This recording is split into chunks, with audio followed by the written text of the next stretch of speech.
moi, je prêche pour une sexualité qui a du sens, qui a de la signification, parce que, pas par esprit moralisateur, mais parce que c'est celle-là qui rend les gens heureux.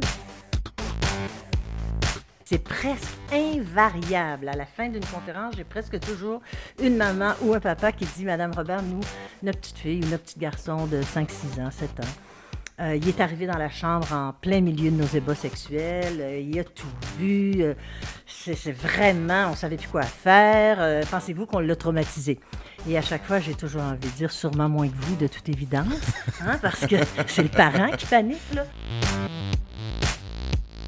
L'enfant qui a toujours entendu parler d'amour et de sexualité comme étant deux choses indissociables est beaucoup moins apte, éventuellement, à se protéger des agressions sexuelles venant d'une personne qu'il aime. Avez-vous remarqué, les jeunes, dans la pornographie, on ne s'embrasse pas. On ne s'embrasse pas dans la porno. C'est biding, biding, par, ça suit toujours le même cheminement. Avez-vous remarqué, les gars et les filles, que dans la pornographie, parce que les ados en consomment de la porno, ne nous gênons pas pour le dire. Par le jeu sexuel, l'enfant se rassure dans son identité sexuelle, dans son identité de corps. Je suis pareil ou différent. Donc, je suis un vrai gars, une vraie fille, je suis normale. Il y a quelque chose qui vient les rassurer. Moi, je me rappelle d'une scène dans une... Je ne me rappelle plus quelle émission, c'est une scène érotique. C'était presque un viol. Tu sais, le gars rentrait, la fille dormait.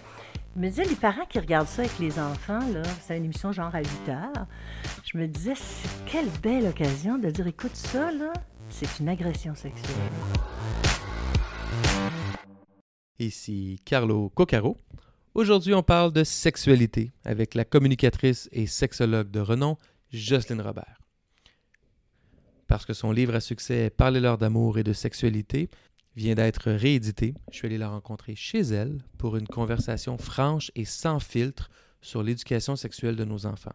On aborde de nombreux thèmes allant des identités de genre à l'éducation sexuelle de nos jeunes enfants ou de nos adolescents et tellement plus encore.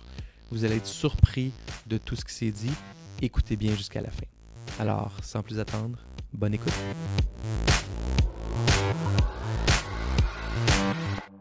Madame Robert, merci beaucoup d'avoir accepté l'invitation d'aidersonenfant.com. Bien, merci beaucoup de m'avoir invité à aidersonenfant.com. Vous avez écrit un livre qui s'appelle « Parlez-leur d'amour et de sexualité ». Oui. Vous mettez de l'avant l'aspect relationnel de l'amour à l'intérieur de la sexualité. Oui. On sait qu'il y a un nouveau programme d'éducation sexuelle qui arrive dans les écoles québécoises. Est-ce que vous avez l'impression que ce programme-là met de l'avant cet élément relationnel de la sexualité? Ce que j'en ai lu, je pense qu'en sourdine, c'est là, c'est présent. Toute la dimension affective, elle est très, très présente. Fait que forcément, si on va dans l'affectivité, on devrait aller dans le relationnel, hein, dans l'intérêt pour l'autre, éventuellement l'engagement, le désir d'une personne qu'on considère comme unique. Bon, ça devrait. Maintenant, moi, je pose toujours la question... ça dépend comment c'est fait, tu sais. C'est beaucoup plus facile d'énoncer une liste de maladies transmissibles sexuellement, ouais. D'infections transmissibles sexuellement, devrais-je dire, que de parler d'une peine d'amour ou d'orgasme à des adolescents. Tu sais, on va souvent vers le factuel. Ouais, vers la mécanique aussi beaucoup. Vers la mécanique, vers le factuel, vers ce qui est... comment dire, ce qui est objectivable, alors qu'on sait très bien que l'essentiel, c'est rarement ce qui est mesurable. Hein? L'essentiel, c'est qu'est-ce que je représente pour l'autre. Moi, je dis souvent, chez les adultes en tout cas, dans la relation sexuelle, le plus important, c'est pas l'ajustement des pièces anatomiques. Le plus important, c'est de se sentir accueilli, désiré, choisi. Ouais.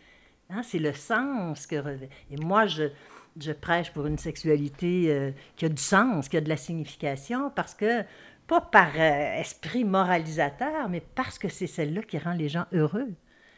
c'est celle-là qui aide les enfants à grandir, de connaître ces réalités-là, là, puis de se préparer à ça. Il y a parfois une dichotomie dans l'esprit des parents entre sexualité et bonheur. On a un peu honte d'avoir du bonheur avec la sexualité comme parents et comme couple. Et comme parents, c'est difficile à transmettre cette notion de bonheur-là à ses enfants. Comment on peut s'y prendre? Puis même là, vous utilisez un mot bonheur. Bonheur, c'est moins difficile que plaisir. Plaisir, c'est difficile. C'est pratiquement mal. Voilà, le plaisir est suspect. Alors que, surtout de nos jours, là, il y a de la pornographie partout dans laquelle il y a du faux plaisir. Là. C'est même pas vrai. C'est tonitruant, c'est du gros fake. Oui, il y a une dichotomie, il y a une difficulté. C'est comme si le plaisir, tout l'aspect communication lié à la sexualité, donc qui inclut le plaisir, en tout cas on le souhaite, il y avait quelque chose là de moins noble. C'est comme si le plaisir était une valeur moins noble. Et il y a autre, à part ce qu'on a intériorisé comme vieux principes, vieux préceptes judéo-chrétiens, il n'y a pas de raison que ce soit comme ça. Je vais vous donner un exemple très, très concret.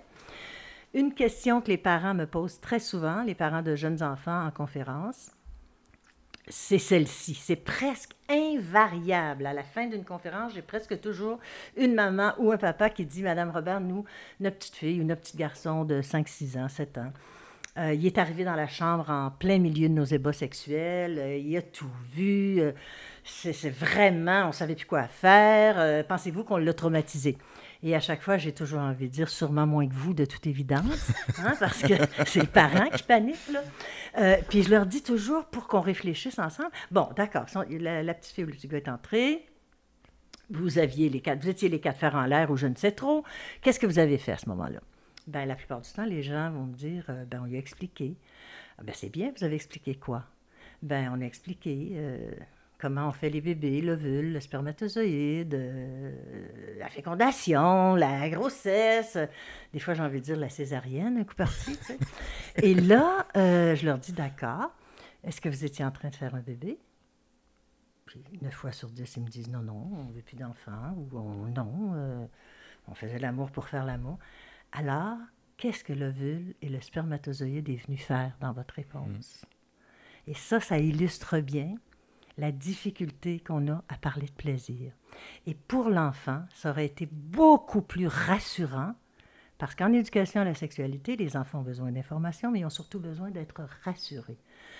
Ça aurait été beaucoup plus rassurant qu'on leur dise simplement, que le papa ou la maman dise simplement « Écoute, ma chérie, on a l'air fou un peu, là, c'est peut-être énervant, mais rassure-toi, on se fait pas mal, on se fait du bien, on a du fun.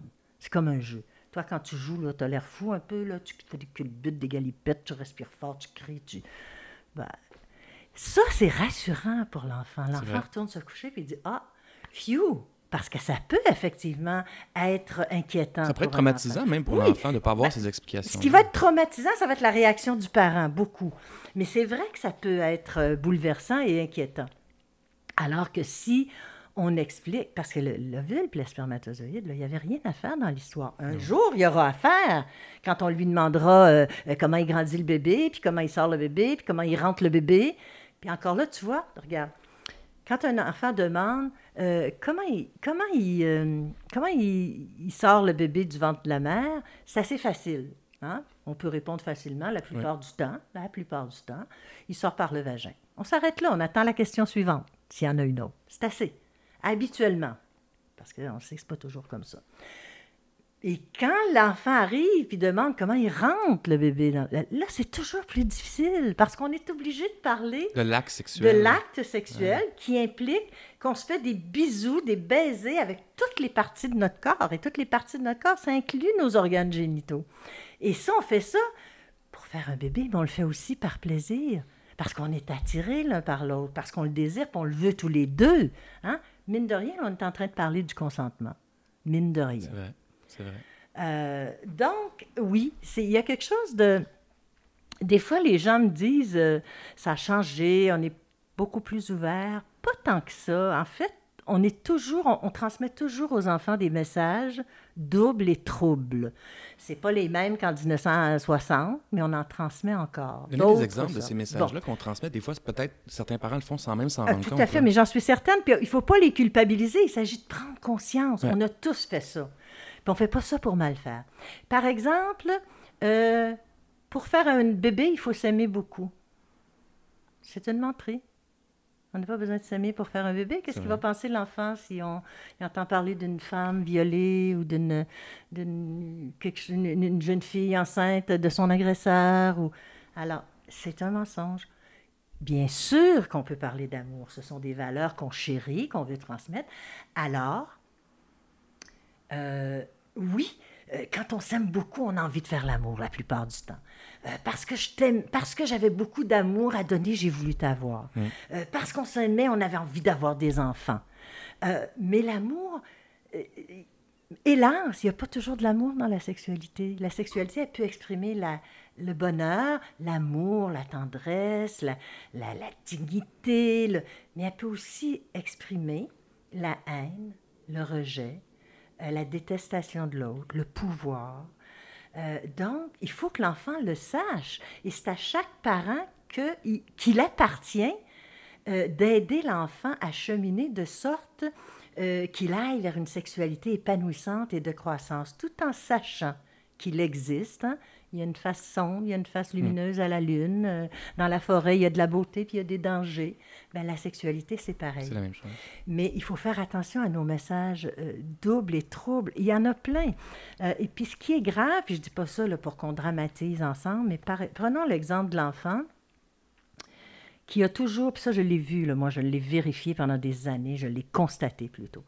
L'enfant qui a toujours entendu parler d'amour et de sexualité comme étant deux choses indissociables est beaucoup moins apte, éventuellement, à se protéger des agressions sexuelles venant d'une personne qu'il aime.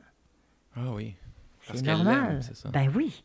Si on a toujours associé amour et sexualité dans sa tête à lui ou à elle, si on aime, c'est normal qu'il y ait du sexe là-dedans. Donc, mon gardien m'aime, donc ma voisine m'aime, donc mon père m'aime. Hein, il m'aime tellement que...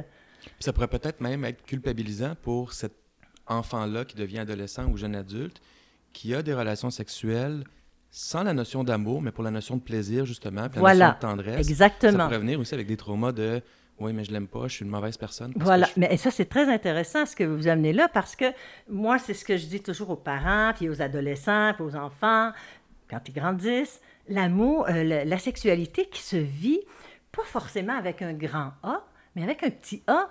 Hein? Amitié, attention à l'autre. C'est correct. Il y a du respect là-dedans. Il y a de la réciprocité. Il y a consentement. Mais la sexualité, au départ, bon, elle est là. Elle va être... elle est plus ou moins neutre. Hein? L'enfant naît sexué, sexuel, génital, érotique. Mais elle est ni bonne ni mauvaise au départ, si on peut dire ça comme ça. Mais elle va se développer comme quelque chose d'enrichissant ou comme quelque chose d'appauvrissant. Et il y a deux façons d'aider les enfants à grandir avec une sexualité saine. Il n'y en a pas 56, il y en a deux. Il y a les mots, c'est pour ça que je vous donne des exemples avec des mots. Ouais.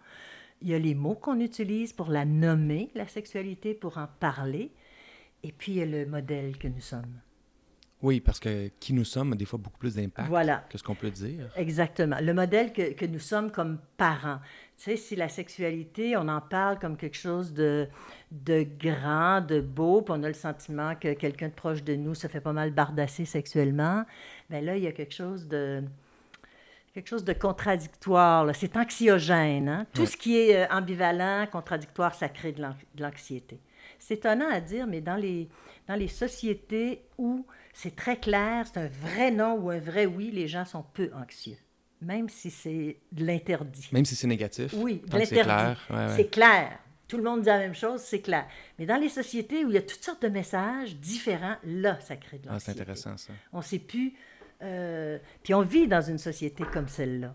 sais, on parle de... On pense qu'on est très, très ouvert à la sexualité. Il y a de la pornographie mur à mur, mais on parle très peu de plaisir. On vient de s'en rendre compte.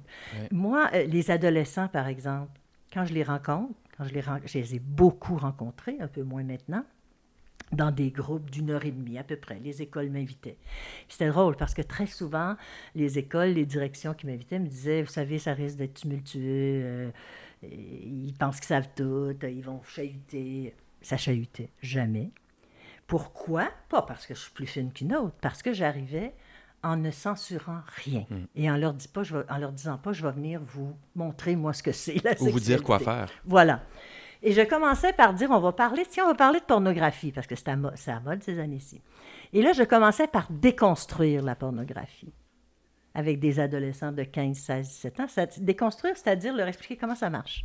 Comment ça marche? fait? Comment ça se fait, la porno? D'abord, c'est un trust financier, c'est une industrie. C'est du spectacle. C'est du spectacle. C'est pas un gars et une fille qui sont attirés. Avez-vous remarqué, les jeunes, dans la pornographie, on s'embrasse pas. On s'embrasse pas dans la porno. C'est biding, bidang, par, ça suit toujours le même cheminement. Avez-vous remarqué, les gars et les filles, que dans la pornographie, parce que les ados, ils en consomment de la porno, hein? Ne nous gênons pas pour le dire. Avez-vous remarqué que dans la pornographie, presque tout le temps maintenant, il y a ce que j'appelle, moi, la signature éjaculatoire. C'est-à-dire que le garçon, l'homme, éjacule dans le chignon, dans les lunettes, dessus les seins, d'en face. On voit l'éjaculation. Maintenant, c'est 9 fois sur 10. Pourquoi? Pourquoi c'est fait comme ça? Ben c'est une appropriation. C'est comme une griffe. C'est comme je mets ma griffe, je m'approprie, je signe. Donc, il y a une relation là, de dominant-dominé, là, très, très présente par cette... Et parce que l'homme montre son pouvoir, voilà. Dans la porno, pourquoi on ne s'embrasse pas? Parce que si on s'embrassait, forcément, on irait un peu à la rencontre de la personne. Le visage, les yeux, le regard, il y a une intériorité, là. Il y a un être humain. Une tendresse. Oui, il y a un être humain qui apparaît. Alors que si on pénis, vagin, sein, éjaculation, sodomie, anus... On reste dans la mécanique. On reste dans des orifices à combler dans la pornographie hétérosexuelle. Hein? Alors, donc, et je leur disais aussi que... dans la pornographie, le sexe des garçons, le sexe des hommes et des femmes sont fabriqués. C'est-à-dire, bon, il y a leur sexe réel, et chez la fille, on va maquiller la vulve. On va mettre un produit pour qu'elle soit plus rose, pour gonfler un petit peu les lèvres, tu sais, pour que ça soit plus juteux, plus rose, plus sexuel. Ah oui. Et les garçons, les hommes, très souvent, vont utiliser des pompes péniennes ou un produit médical, Cialis ou autre, pour avoir une érection qui dure, qui n'en finit plus. Ouais. Dans la vie, là, c'est pas comme ça. Non. Et puis, c'est formidable que ce soit pas comme ça, parce que dans la vie, on est des êtres humains et on a des émotions. Alors, si tu es un garçon de 17, 18 ans, que tu fais l'amour pour une des premières fois, que tu as une relation sexuelle pour une première fois ou presque, puis que tu te penses fini, puis impuissant, puis éjaculateur précoce, parce que tu as éjaculé trop vite, parce que tu as éjaculé avant la pénétration, bien, ça veut dire que tu étais ému, tu étais dérangé. Et puis c'est formidable. À ce moment-là, on prend son temps, puis on recommence. Puis la deuxième fois, ça va aller mieux que la première, puis la troisième, mieux que la deuxième. Écoute, ils m'écoutent la bouche ouverte. Ah oui, hein? Ben oui, parce que je leur parle de sexualité sans dire, sans juger d'abord, sans censurer, puis en autorisant, surtout, en autorisant le plaisir, mais en l'expliquant. Je leur dis aussi que les filles font semblant. Les filles n'ont pas de clitoris dans le fond de la gorge. Ça se peut pas jouir en faisant une fellation. Et dans la porno, c'est ça. Ouais. Alors, tu vois, tout ça, là, c'est des messages doubles et troubles. C'est pour ça que l'éducation sexuelle, elle est si importante. Là, ça revient à l'école, c'est important. Et moi, je dis bravo si ça se fait en complémentarité avec la famille.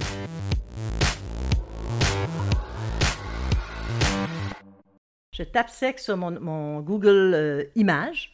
OK? Et là, il sort une ribambelle d'images. Je l'ai fait l'expérience. Bon. Parce que vous le nommez dans votre livre. Oui. J'ai fait l'expérience. T'as vu ce qui sort? C'est hallucinant. On n'est même pas sur un site pornographique. Non. On est dans Google. On est dans Google. Et ce ne sont que des images extrêmement explicites. Extrêmement, des éjaculations faciales, des sodomies, Ouais. Et là, moi, je réduis ça en petits carrés pour faire une grande feuille avec une centaine d'images dessus, puis je montre ça aux gens. Et ça, c'est une petite fille ou un petit garçon qui a voulu peut-être être curieux sur la sexualité, Ouais. ou une petite fille qui a décidé de faire une recherche à l'école sur les chattes. Elle voulait savoir comment ça marchait, les chattes, quand ils ont des bébés, à taper chatte. Mais c'est pas sur la chatte qui se promène dans votre salon qu'elle est tombée, là. Non. Hein? C'est ce qu'on appelle une vulve, que plusieurs appellent une... Alors, On fait quoi comme parents? Pour prévenir, pour... On est C'est dans ça. cet environnement-là Ouais. comme parents, donc qu'est-ce qu'on fait? c'est sûr que dans l'idéal, si ils tombent pas, mais s'ils le savent d'avance, c'est déjà moins pire.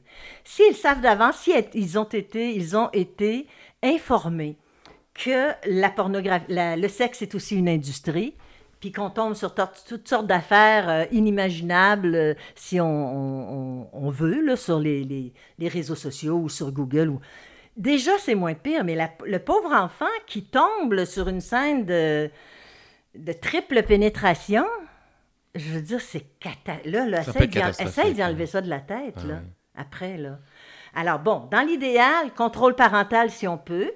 Il faut savoir que rapidement, les enfants sont plus habiles avec l'Internet que leurs parents, Ouais. fait que Oui, ça puis marche pas ils toujours. peuvent aller sur le Wi-Fi du Starbucks Absolument. pour avoir le Voilà, même... puis ils peuvent voir ça chez le copain. Ouais, ouais. Alors, les prévenir, leur dire, les informer de ça pour pas qu'il y ait de surprises incommensurables, tu sais. Ouais. Et puis, dans l'éducation à la sexualité, qui est quelque chose de simple, au fond. Et dans le fond, tout ce qui est très simple, c'est souvent très compliqué, c'est trop simple. L'éducation à la sexualité à la maison, là, c'est super simple. C'est quoi? C'est profiter des moments propices. Tout le temps. En parler, Ah, intéressant. pas sortir ça de la... Pas ce soir, on va faire ci, ou... Bon, il y a un livre, un de mes livres, j'espère, que l'enfant a reçu. Est-ce quelque chose qui t'intéressait dans ce livre-là? Tu as envie qu'on... Tu sais, on choisit un moment. Il y a une scène à la télé d'amour ou d'érotisme. Ou... Moi, je me rappelle d'une scène dans une... Je ne me rappelle plus quelle émission. C'est une scène érotique. C'était presque un viol. Tu sais, le gars rentrait, la fille dormait. Je me disais, les parents qui regardent ça avec les enfants, là, c'est une émission genre à 8 heures, je me disais, c'est quelle belle occasion de dire, écoute, ça, là, c'est une agression sexuelle. Ouais, ouais. C'est important. Ouais. Tu sais? C'est une occasion à saisir. Et si on la saisit pas, ça peut nuire aussi. Ben absolument. Dans la perception que l'enfant Parce va avoir. Oui, parce que l'enfant va s'imaginer, il va s'imaginer que c'est comme ça, tu sais, qu'on brasse ça, une fille, puis voilà, on en fait ce qu'on veut. Puis tu vois, je sais que je suis tannante à parler de la porno, mais c'est tellement influent depuis quelques années auprès des enfants puis des ados. Ça se dit même pas. Je veux dire, on a fait un bond, là, incommensurable sur une mauvaise piste, là. En peu de temps, parce que Oui. l'accessibilité aux technologies, c'est 10 ans sur les téléphones. Oui, donc exactement. c'est en très, très peu de temps. Je dirais, moi, en 15 ans, là, on a dérapé complètement. Et les jeunes garçons et hommes, parce qu'ils sont comme ça maintenant aujourd'hui dans la vingtaine, la jeune trentaine, là, qui sont dépendants à la porno, ce sont ceux qui, dès la puberté, ou à peu près, là, dès le moment où les hormones s'installent, puis que la vibration de l'autobus leur donne une érection, là, tu sais, là, ils se sont mis, puis je les blâme pas, pour satisfaire leur curiosité, d'aller consommer de la porno. Et là, ils sont un peu tranquillement devenus dépendants à la porno. Alors, ces garçons-là, à 14, 15, 16 ans, 17 ans, peu importe, quand ils vont aller vouloir s'approcher d'une fille qu'ils trouvent belle, qu'ils trouvent charmante, qu'ils désirent, ça va être très difficile.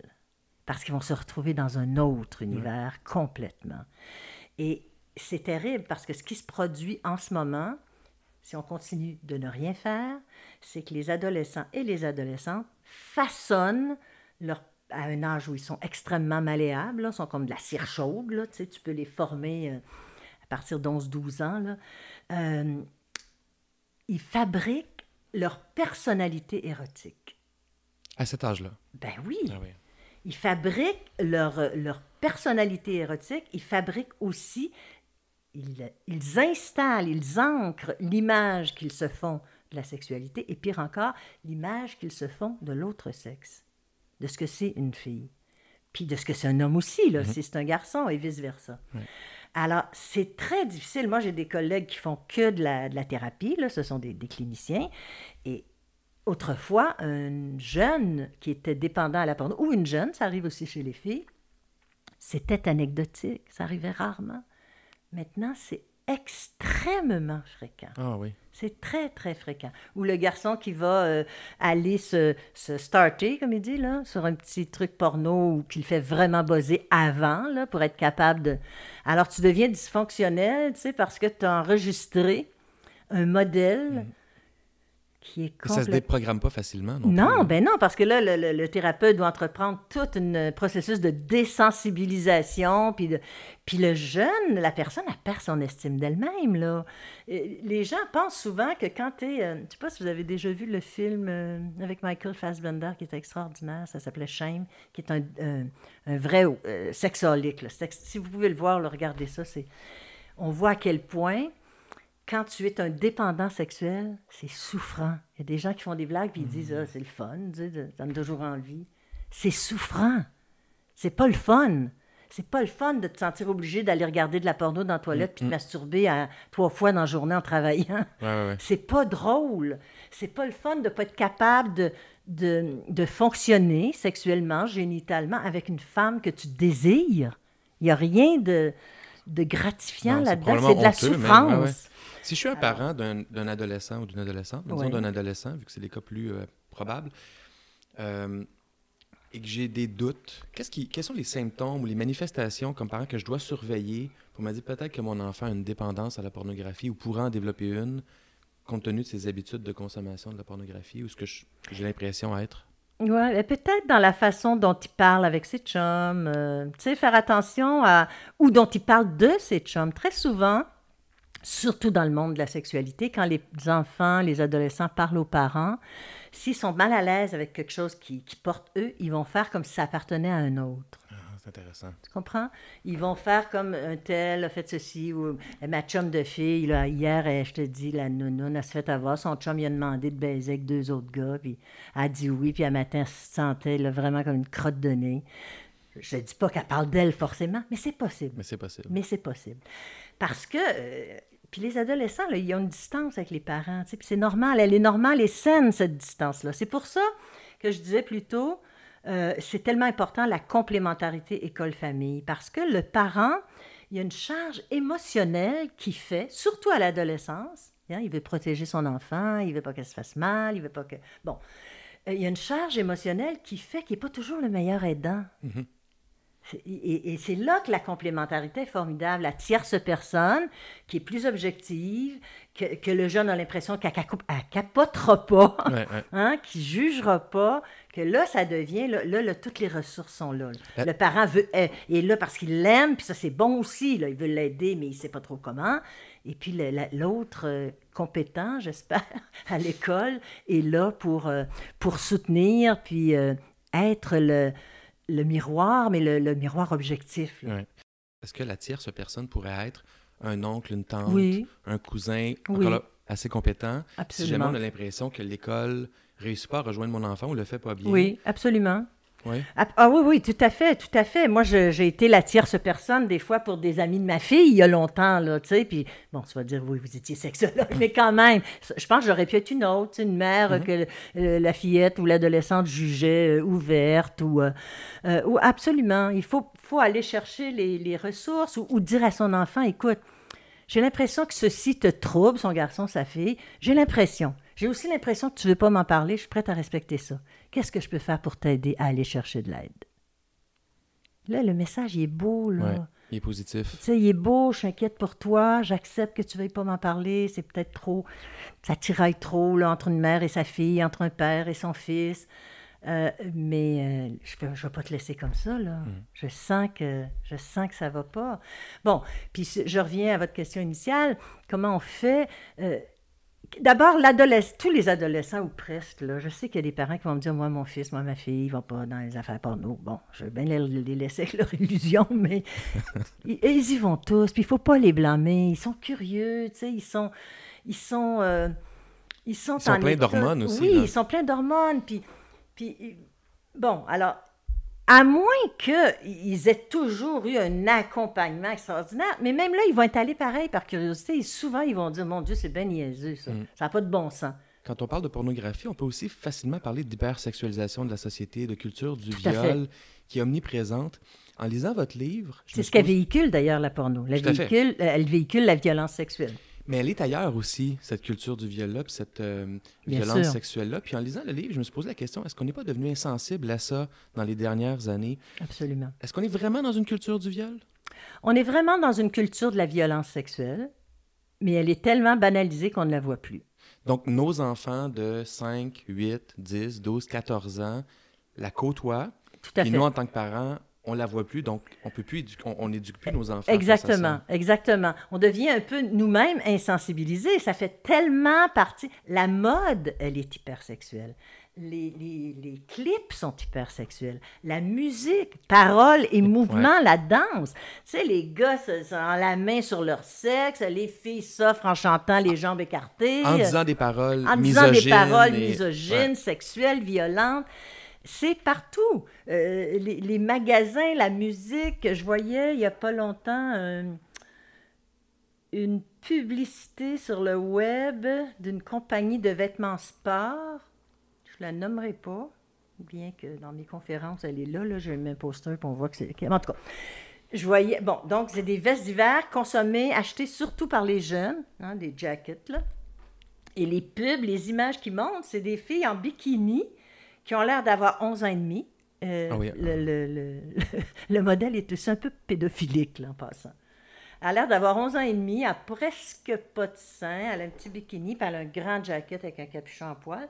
Elle est allongée comme ça, dans la neige, toute écartelée. Alors, le sentiment qu'on a, c'est que, d'abord, on ne sait pas que c'est une pub de vêtements, pas de miettes. On pense qu'elle vient d'être violée ou qu'elle va être violée. Ouais. Et ça, c'est des messages subliminaux, ou à peine, même plus subliminaux, là. Ça, on côtoie ça, tu sais. Il y a des suces pour bébé écrit dessus qu'elle est en train de pratiquer sa fellation ou quelque chose. Non. Ah oui, j'ai vu ça. J'ai vu ça passer. Il y a des strings pour bébé. Tu sais, quand tu as une couche, là, tu peux-tu te mettre un string? Voyons donc. Donc, c'est pour dire que Donc, il faut rester attentif comme parent. Là. oui, mais en même temps, il ne faut pas venir fou, tu sais. Moi, je dis, si on est juste...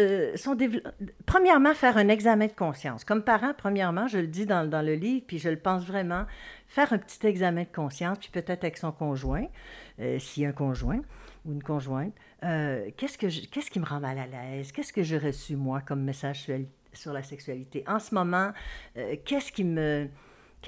avec quoi j'ai de la misère? Est-ce que c'est avec mon bébé de 3 ans qui a toujours la main ma petite fille qui a toujours la main dans ses culottes, sur sa vulve? Est-ce que c'est avec...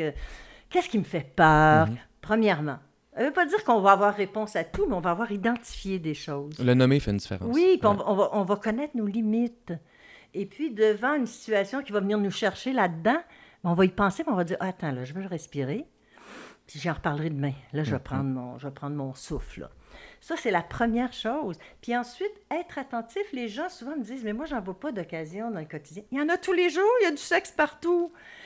Mais en même temps, je veux pas, je le redis, je l'ai dit d'emblée en commençant, je veux pas culpabiliser les parents. On est débordés, on arrive, la garderie, l'école, les devoirs, le souper. C'est sûr que tout à coup, s'il y en a un qui dit quelque chose d'extrêmement terrible, épouvantable à la télé, ou s'il y a un jeu vidéo qui mériterait qu'on arrête, puis qu'on s'assoie, puis qu'on en parle, ben, des fois, on se dit, oh, tu sais, il faut que je fasse le souper, puis après ça, j'ai une brassée de linge. Puis...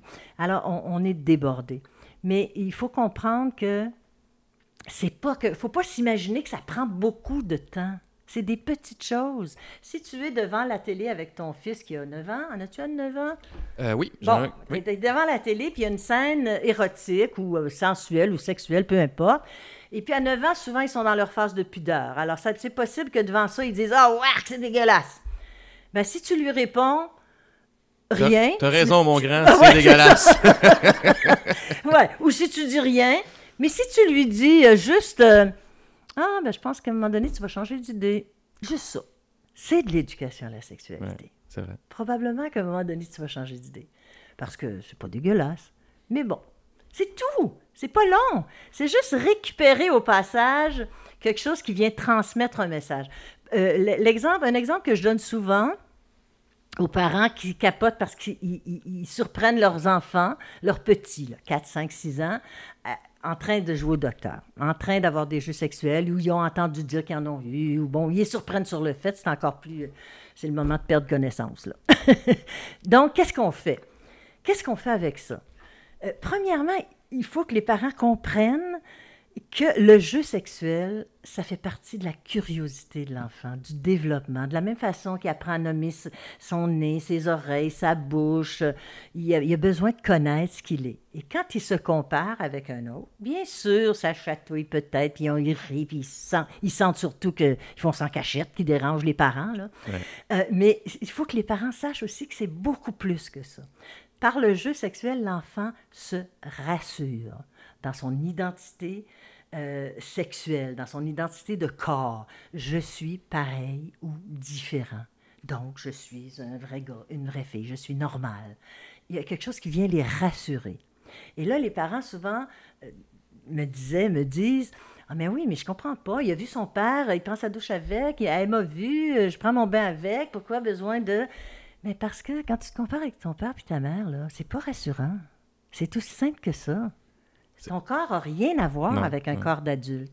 Alors, il y a quelque chose là-dedans qui fait partie du développement puis qui vient rassurer l'enfant. Et ça passe. Les enfants ne restent pas pognés, sauf qu'il y a une phase comme ça. Il y a une phase que j'appelle la fascination pour la différence des sexes, là.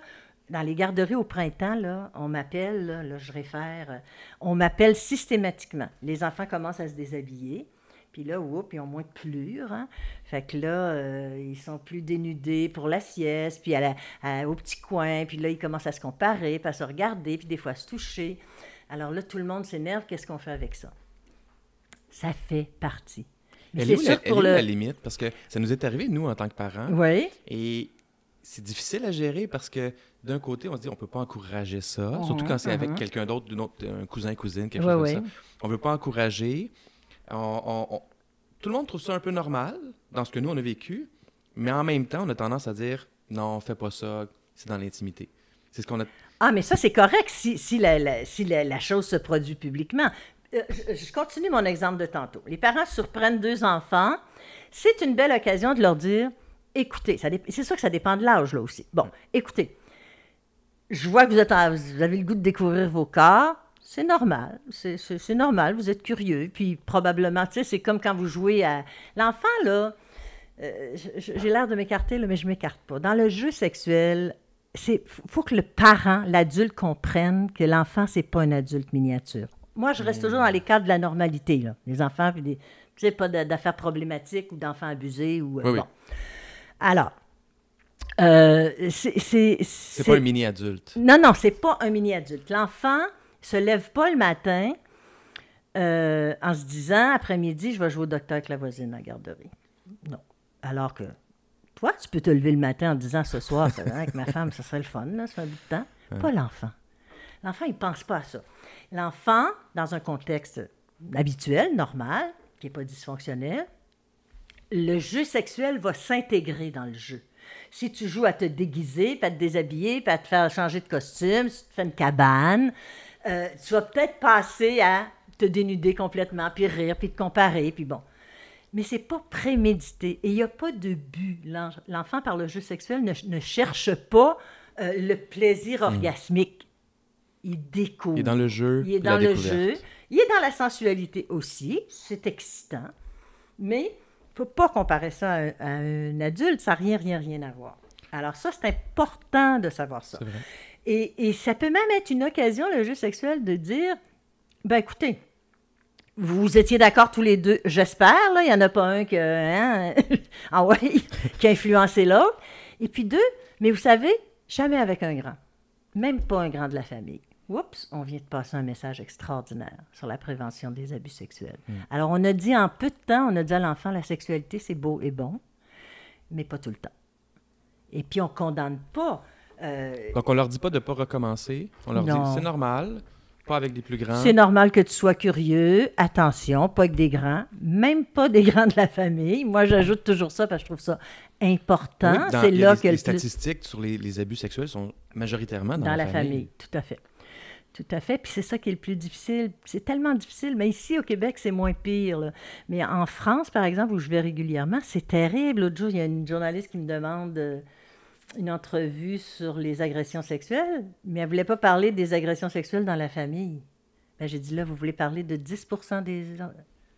Fait que, moi, je peux pas. Je peux pas faire semblant que ça n'existe pas. Mais c'est pour dire, c'est toujours plus difficile, on ne sait pas trop comment, on a peur, on ne veut pas non plus apeurer les enfants qui se mettent à suspecter son frère, son père, son grand-père, mais c'est tellement fréquent qu'il faut absolument en parler.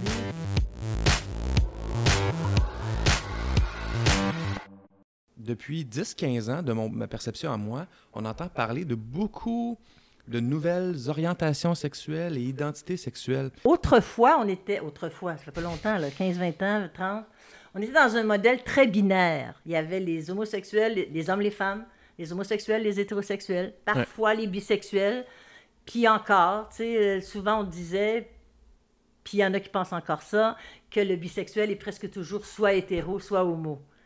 Mais rien n'empêche de faire des expériences. On peut très bien, moi je pourrais très bien être une parfaite hétérosexuelle puis vivre de l'érotisme avec une autre avoir la femme. notion de plaisir. Voilà. Donc, il faut faire attention.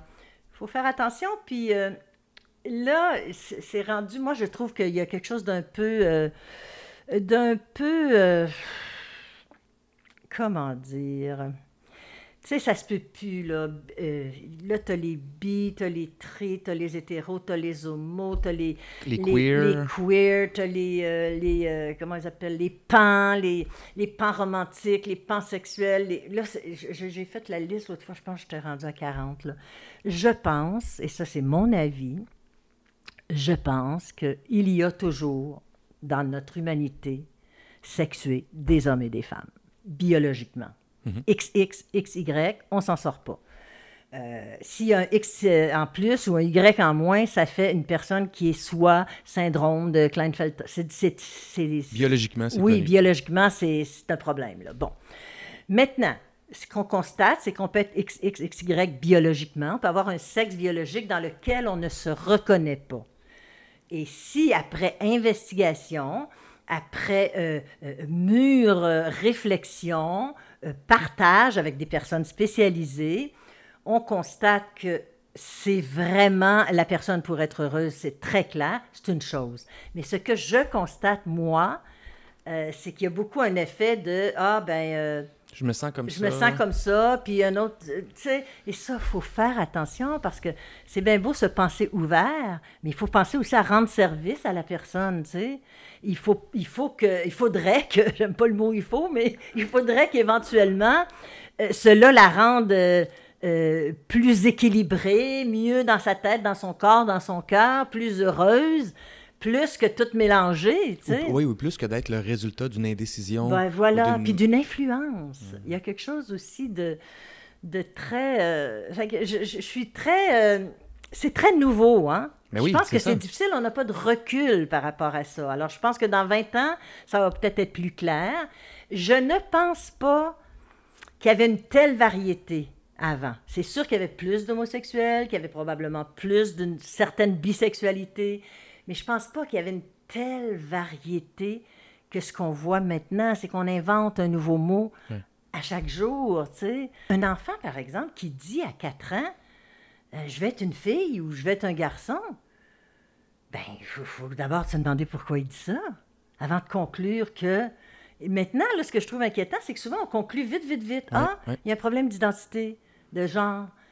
Mais l'enfant de 4 ans qui vient de constater, par exemple, que les femmes ont des formidables privilèges, sa mère vient d'avoir un autre enfant, puis enceinte, puis tout le monde est autour d'elle, puis elle est comme une reine, puis ben lui aussi, il veut avoir ça, cette attention-là, cette lumière-là. La petite fille qui a plein d'interdits parce que justement, elle n'est pas un gars, que sa mère la bichonne, puis il en fait une petite princesse, puis l'habille de sorte qu'elle ne peut pas grimper dans les arbres, puis qui est une petite Lolita, ben, peut-être qu'elle veut aussi grimper dans les arbres puis se battre dans le champ. Puis, alors, elle dit, ben, moi aussi, je veux être un gars. Alors, il faut faire attention. Est-ce que l'enfant dit, je veux être, on lui demande pourquoi, puis on essaye de comprendre qu'est-ce qui se passe, ou est-ce qu'il dit, je suis? Juste ça, c'est pas pareil. C'est vrai. Juste ça, c'est pas pareil. On porte plus attention. C'est dit, j'ai toujours été un garçon. Moi, je suis pas une fille. Je suis pas un gars. Bon. Et là, il faut se donner un peu de temps, puis accompagner ça. Oui, puis on n'a pas besoin de le définir non plus tout de suite. Ce que je comprends, c'est pourquoi tu te sens comme ça, pourquoi tu dis ça. Mais oui, y a-tu quelque chose? Qu'est-ce que tu as envie chez les filles? Ouais. Qu'est-ce que tu as envie chez les... Tu sais, qu'est-ce que tu as envie chez les garçons? Il n'y a pas nécessairement une décision à prendre. Mais non! Ouais. Mais c'est ça là, que je trouve... Il y a une prof qui me disait l'autre fois que il y a un enfant qui venait de découvrir qu'elle était de l'autre sexe, puis qu'elle demandait tout à coup de s'appeler... je dis n'importe quoi, là, je veux pas... Roland au lieu de Rolande, là, tu sais. Ouais. Et puis, les parents, ils ont dit, ben oui, il faut le faire, c'est ça qu'elle veut. Mais non, non. Un instant, là, on va... Parce que, je dis pas si elle avait toujours été comme ça avant, mais non, alors, qu'est-ce qui s'est passé? Et ceci dit, je trouve que ces questions-là, ce qui est fatigant, c'est qu'on marche sur des œufs, on n'est pas capable d'en parler sans que les gens t'accusent de fermeture ou de... Et c'est au contraire, sauf que, tu sais, à partir du moment où les questions des identités de genre deviennent des idéologies, là, c'est inquiétant.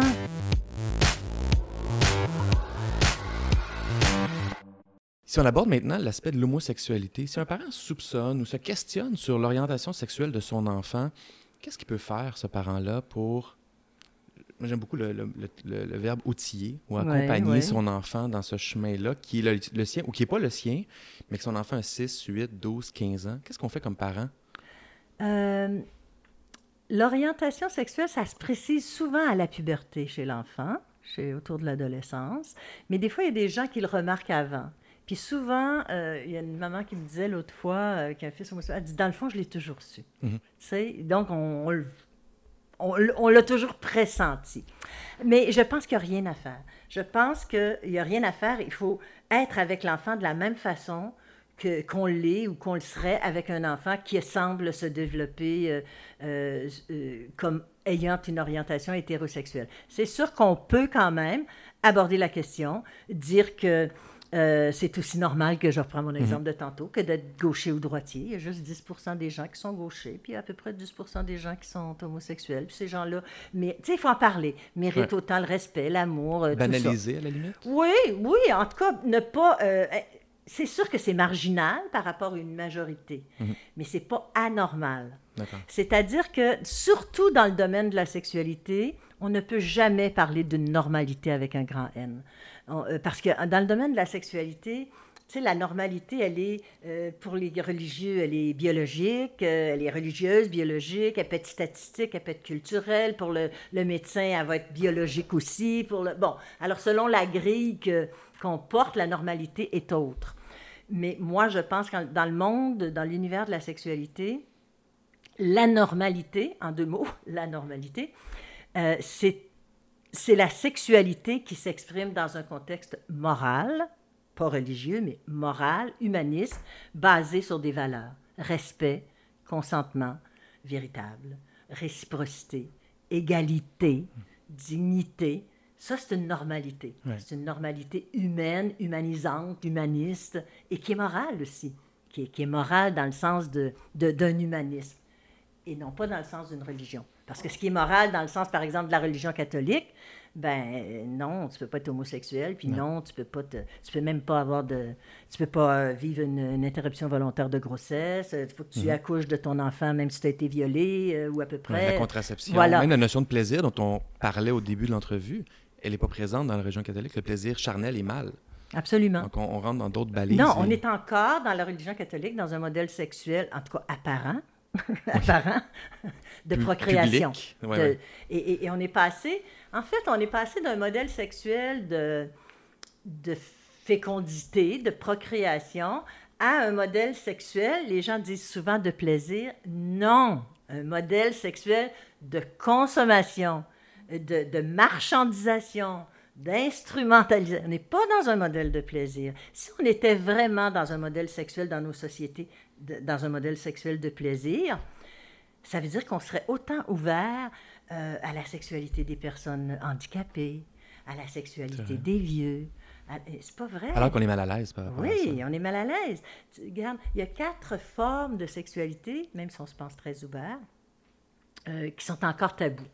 Je viens de les nommer. La sexualité des personnes âgées, la sexualité des enfants, des petits-enfants, ça nous énerve. On a toujours peur qu'ils deviennent anormales, qu'ils deviennent des exhibitionnistes de bornes fontaines, des pervers polymorphes. Bon, personnes âgées, enfants, homosexualité. C'est encore tabou. La preuve, c'est qu'il y a encore de l'homophobie comme ça se peut pas. Et c'est pour ça que si on a un enfant, il faut lui dire que ce qui nous inquiète, c'est pas qu'il soit homosexuel, c'est que ça va être plus difficile pour lui ou pour elle. Les embûches, il y en aura plus. Bon, homosexualité.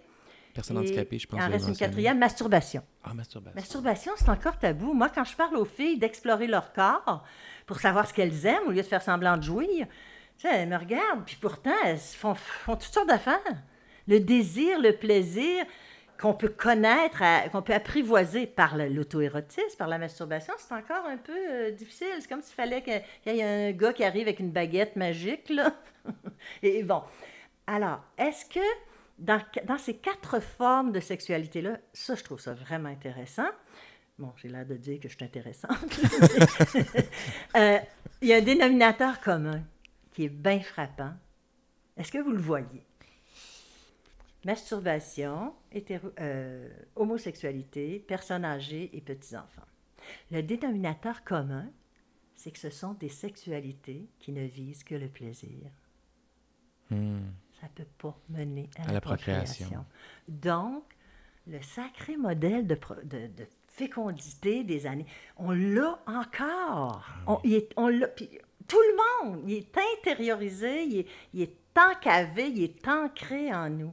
On a de la misère. Jocelyne Robert, merci beaucoup. Ça a été extrêmement intéressant. Et je dois dire, pour avoir lu le livre, la notion de ce qui est normal, de ce qui ne l'est pas, et des principes moraux et humanistes, j'ai trouvé ça extrêmement intéressant. C'est présent, hein? Oui, puis mon éducation est teintée d'autres principes aussi, puis comme tout le monde. Carlo. Et ça me recentre beaucoup sur ce que je vais faire avec mes enfants, puis dans ce que je veux qu'on communique aussi, il y a des principes universels sur lesquels on peut se baser, absolument, qui sont bien, des valeurs, voilà. Oui, exactement. Puis c'est probablement là-dessus que les parents devraient se concentrer, en partant aussi de leur point de départ, de cette réflexion-là. Tout à fait. Qui je suis, qu'est-ce qui m'embête, qu'est-ce qui me dérange, qu'est-ce que j'aimerais léguer à mes enfants aussi en termes d'éducation sexuelle. Je le recommande beaucoup, ce livre-là, aux parents qui nous écoutent. Merci, ça me fait plaisir. Puis en même temps, je pense, j'ai l'air de me péter les bretelles, que tu as raison de le recommander. Oui. Parce que j'y ai tout mis, tu sais. Ouais, c'est comme si j'avais voulu rencontrer chaque parent puis donner tout ce que les enfants m'ont appris, tout ce que les ados m'ont appris. C'est ça que j'ai voulu faire. Alors, merci à vous. Merci beaucoup. Voilà, j'espère que vous avez apprécié cette conversation que j'ai eue avec Mme Jocelyne Robert. Je vous encourage fortement à vous procurer son livre. Donc, Parlez-leur d'amour et de sexualité. L'éducation sexuelle s'appresse aux éditions de l'Homme, qui vient tout juste d'être réédité. Je l'ai lu de A à Z et c'est un livre que je recommande chaudement à tous les parents d'enfants ou d'adolescents et même aux grands-parents qui veulent avoir un rôle à jouer en ce qui a trait à l'éducation sexuelle de leurs petits-enfants. On y aborde plusieurs thèmes, de l'hypersexualisation, aux dépendances, au consentement et aux relations égalitaires et plus encore. Si vous avez apprécié l'entrevue d'aujourd'hui et nos podcasts, nos balados, je vous encourage fortement à laisser vos commentaires sur la plateforme sur laquelle vous les écoutez, que ce soit iTunes, Google Play ou les autres. Ça peut faire une différence pour nous permettre de rejoindre encore plus de gens pour amener les jeunes et les parents à leur plein potentiel. Merci tout le monde, à bientôt.